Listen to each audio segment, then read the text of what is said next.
got to raise it up a little bit because of your height. I'm jealous. I was like, Keanu, man, it's into what, third week of like fall camp. Things are winding down. You're less than 2 weeks away from Penn State. Just how are you feeling physically, and just how do you feel you've progressed through this fall camp?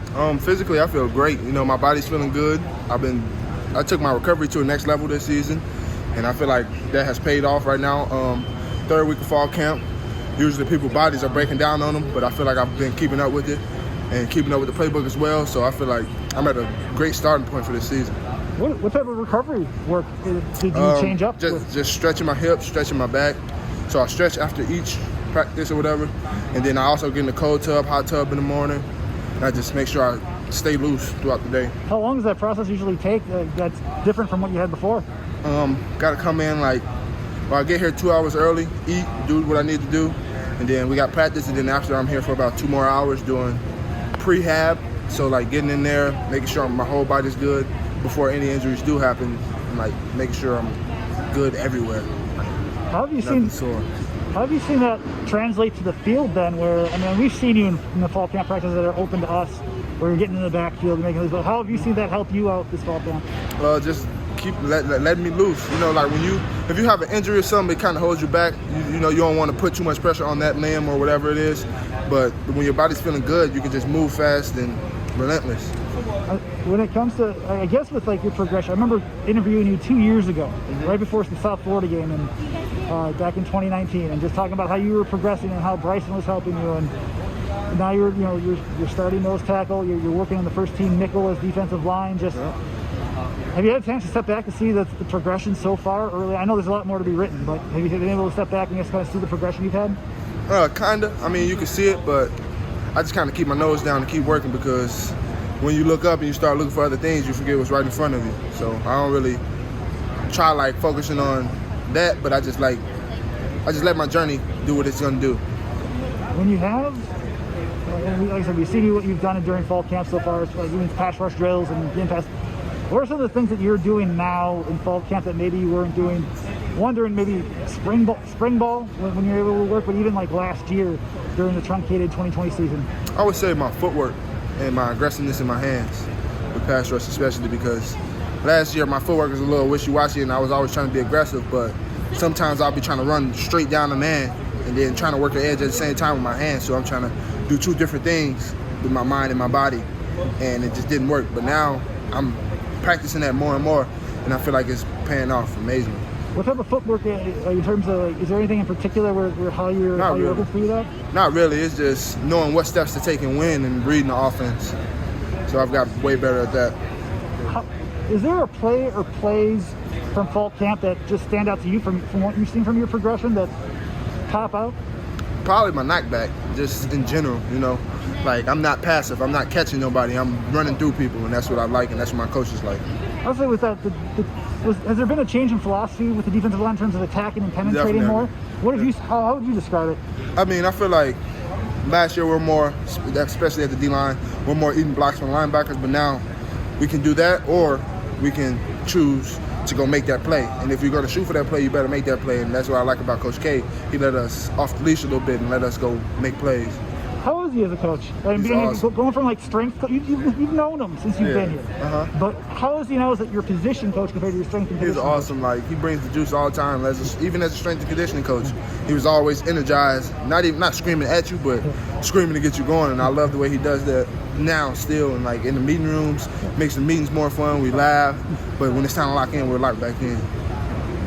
Talking about laughing, I've seen you on the sidelines. You're joking around. I think you were trying to shoot a single leg takedown on Bryson Williams during one practice. I saw that, being a former high school wrestler that I am. Just, you're laughing here. How much fun are you having right now? It's amazing. You know, like, I can't just come out here and then think about the day as being bad, and then that's gonna make this work. I don't see this as work. This is fun for me. So when I'm doing something I love, it's not really work. It's just out here having fun. And Bryson always liked to test me in wrestling a little bit, so, you know, had to put him in his place, and he didn't mess with me no more. But it's fun out here, man. Like, I'm not so much trying to learn the playbook more, and like my mind's not everywhere, so I still can do what I need to do and also have fun and make sure everybody else is having fun. With that line, you have Matt Henningsen, who's obviously been here for 5 years. You have Bryson, who's you know a year older than you two. Just What are your expectations for Matt and for Bryson, but also others like Rodas, and James Thompson and others in those defensive line room? They some dogs, man. Like we all is. Like I feel like our room, like we're so close as a brotherhood that when we go out there, we're fighting for each other. We're not just fighting for ourselves. And I feel like that's gonna go a long way, especially when it comes to season, because those fourth quarters, you all tired, but you really gonna fight for your brothers you love. And I feel like we all got that aspect.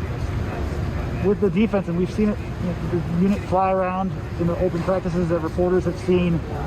What are your expectations for those? Not just obviously in front, that you're working with on the line, but the linebackers, both outside and inside, in that secondary too. What are some of the expectations that you have? Leon Sanborn, I expect them to blow everything up.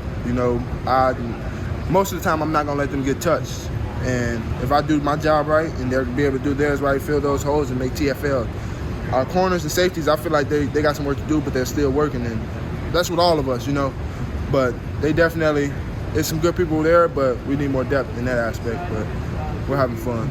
When it comes to the offense, then that you've had to face, how are you seeing the offense? Even with that first T9, yeah, there have been injuries. We've seen injuries on, especially a tackle, but how are you seeing that offensive line, facing up against them time in and time out in these practices? How do you see them develop?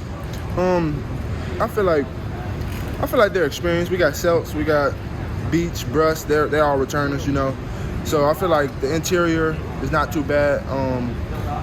With the injuries, the young guys had to get a lot of reps quick, and it was hard for them at first. And you can see them struggling with it. But you just got to make sure, even though you're going against them, you got to make sure they're right mentally, so they can get more reps and they can develop better. So it wasn't like just whooping on their butts, but you got to build them up too, to let them know what they're doing wrong, and because you feel it more than them sometimes. You got to let the young guys know what they're doing wrong in order for them to correct it. And then, has there been a player or players that have stood out to you during fall camp? I would definitely say Rodas, of course, because he runs to the ball like no other, especially as a D lineman. He's a quick guy, and his aggressiveness, sometimes he can get down, tired a little bit, but once he get that energy, he's gone. Nobody can stop him. And then, last question for you. What are your expectations for yourself for this season coming up, your third year in the program? I just want to be a great leader, make sure everybody having fun and also dominate on the field. That's my main goal. One more question in terms of leadership. How do you feel you've grown that way? I feel like I've grown because trying to lead people helped me learn as well. I'm teaching people the plays, and I'm like, oh, I didn't know that. So I'm picking up new things and learning what the linebackers are doing and learning what the ends are doing. At first, when I came here, I just knew nose, and I knew nose great, But now, as I see everybody and what they're doing around me, it's it makes it way easier in order for me to make my moves and things like that.